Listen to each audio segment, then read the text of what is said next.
Hello बच्चों, welcome to biology of Coded Classes. आज हम लोग क्या पढ़ेंगे? किंगडम मोनेरा, जो बायोलॉजिकल क्लासिफिकेशन का चैप्टर टॉपिक है। बायोलॉजिकल क्लासिफिकेशन क्या है? क्या बताई थी मैंने कि लिविंग ऑर्गेनिज्म को क्लासिफाई करना, वर्गीकरण करना ही बायोलॉजिकल क्लासिफिकेशन कहलाता है।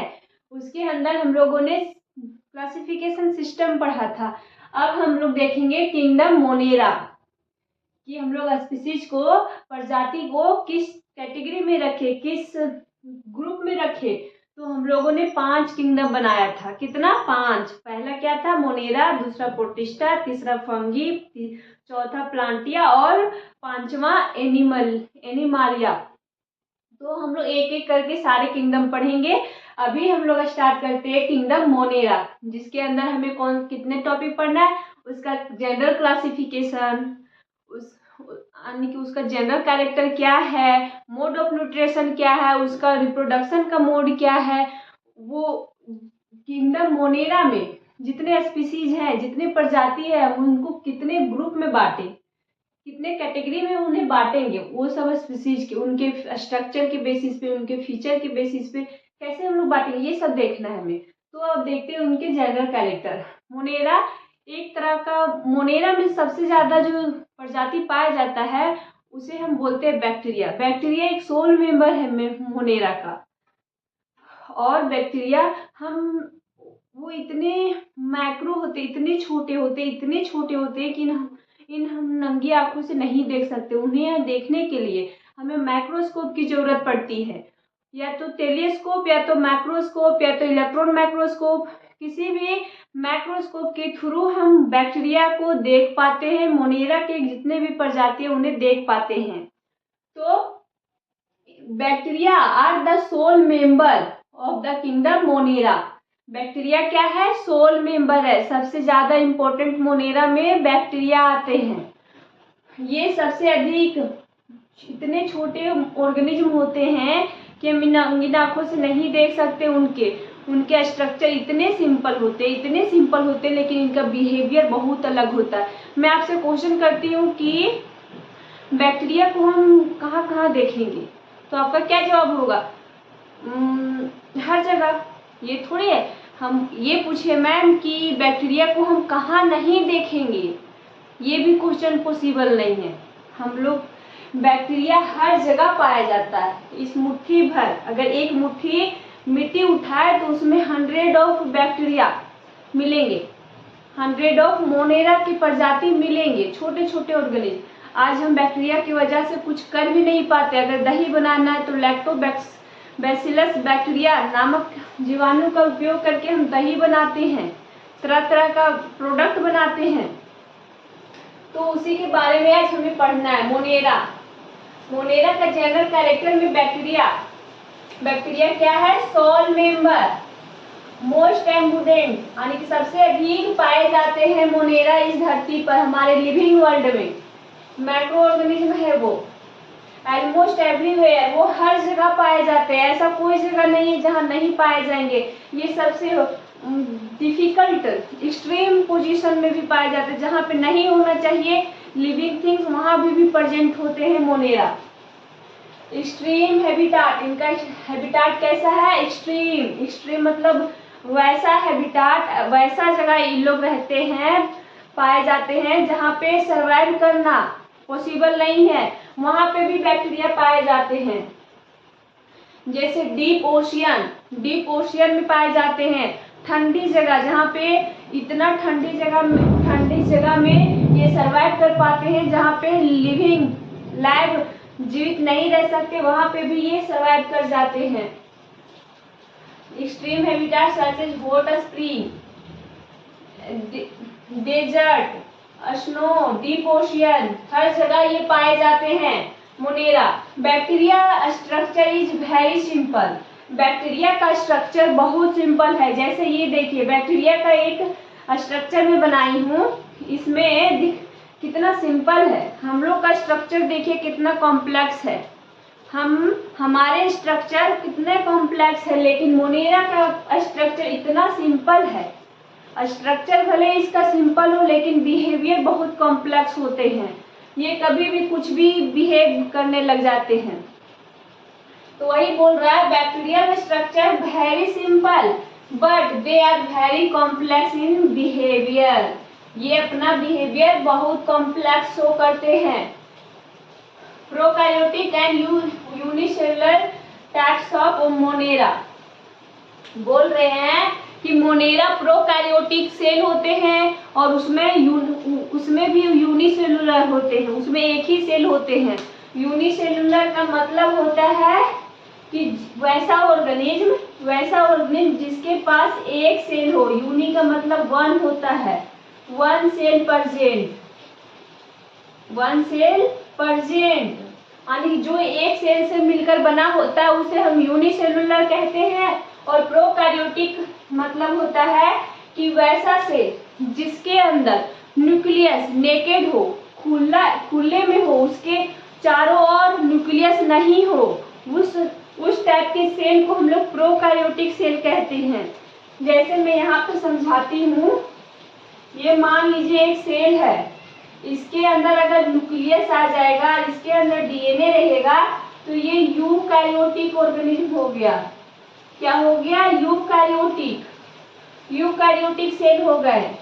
अगर इसमें हम ये हटा दें, न्यूक्लियस को हटा दे और डीएनए नेकेड हो, खुले में हो, तो इसे हम प्रोकैरियोटिक बोलेंगे। फिर क्या बोलेंगे?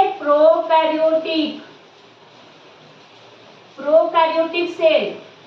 जब डीएनए खुले में हो, नेकेड हो, उसके चारों साइड न्यूक्लियस का लेयर ना हो, तो वैसा सेल को हम प्रोकैरियोटिक सेल कहते हैं।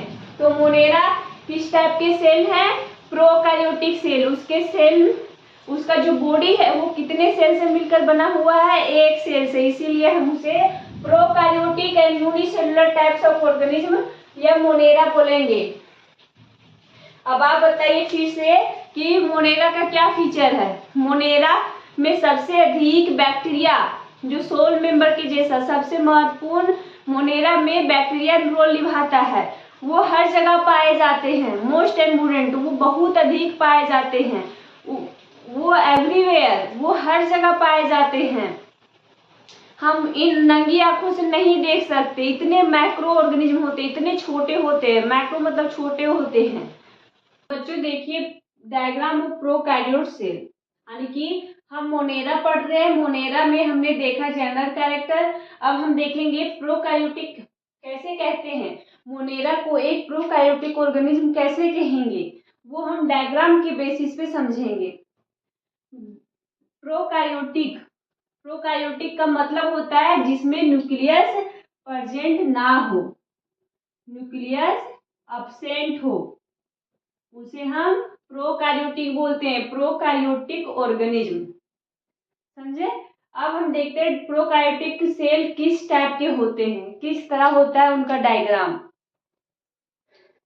देखिए ये एक बैक्टीरिया का सेल मैंने लिया है, उसमें ये जो अंदर का लेयर है, अंदर वाला जो लेयर है, उसे हम बोलते हैं सेल मेम्ब्रेन। क्या बोलते हैं? सेल मेम्ब्रेन या फिर सेल या प्लाज्मा, या तो उसे सेल मेम्ब्रेन बोलिए या तो प्लाज्मा मेम्ब्रेन बोलिए। ठीक है। और ये जो प्लाज्मा मेम्ब्रेन के बाहर जो होता है उसको हम लोग बोलते हैं सेल वॉल। क्या बोलते हैं? Cell wall. जो प्लाज्मा मेम्ब्रेन के जो बाहर वाला जो लेयर होता है उसे बोलते हैं सेल वॉल।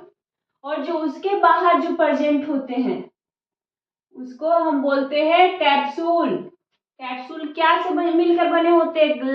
ग्लाइकोकैलिक्स से। उनके ये जो है ये चिपचिपा सा एक लेयर होता है, बैक्टीरिया के बगल में एक चिपचिपा सा लेयर होता है, उसे हम कैप्सूल बोलते हैं। और जो प्लाज्मा मेम्ब्रेन में इनफोल्डिंग होते हैं उसे हम मेसोजोम कहते हैं। मेसोजोम किसे कहते हैं? प्लाज्मा मेम्ब्रेन की इनफोल्डिंग कहने का मतलब है अंदर की ओर जो फोल्ड होता है उसे हम मेसोजोम कहते हैं।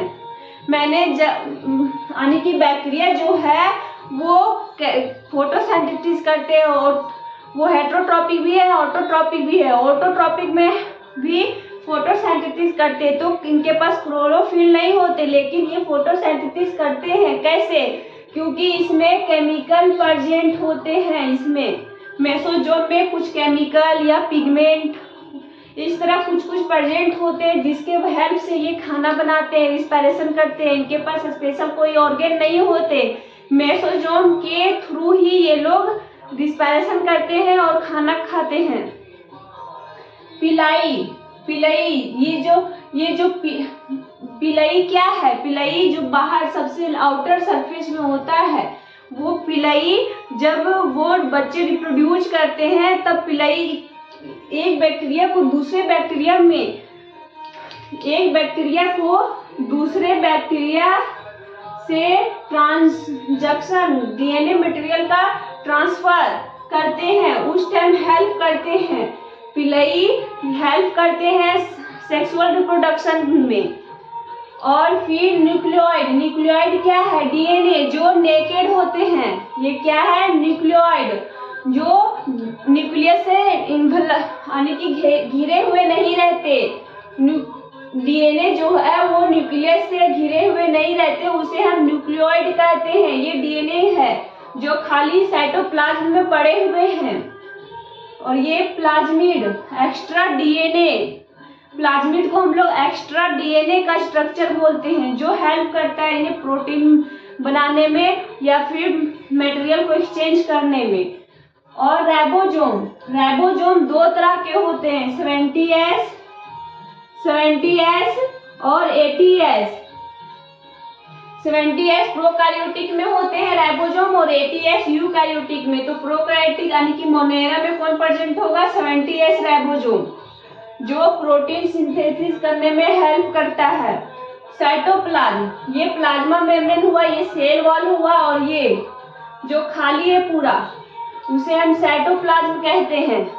और ये जो फ्लैजिला है उसे हम फ्लैजिलम कहते हैं। फ्लैजिला बैक्टीरिया को मूवमेंट में हेल्प करता है, मूव करने में हेल्प करता है। आई होप आपको प्रोकैरियोटिक सेल का जो स्ट्रक्चर है वो समझ में आ गया हो। मैं आशा करती हूँ कि आपको ये समझ में आया होगा। अगर ये वीडियो आपके लिए हेल्पफुल रहा या फिर मददगार सिद्ध हुआ तो आप इन्हें लाइक करें, कमेंट करना जरूर ना भूलें। कमेंट कीजिए ताकि हमें पता चले कि आपको कौन सा टॉपिक नहीं समझ में आया, और अपने दोस्तों को भी भेजिए ताकि उनका भी हेल्प हो सके। और अगर आप नए हैं चैनल में तो सब्सक्राइब करना ना भूलें। थैंक यू, धन्यवाद।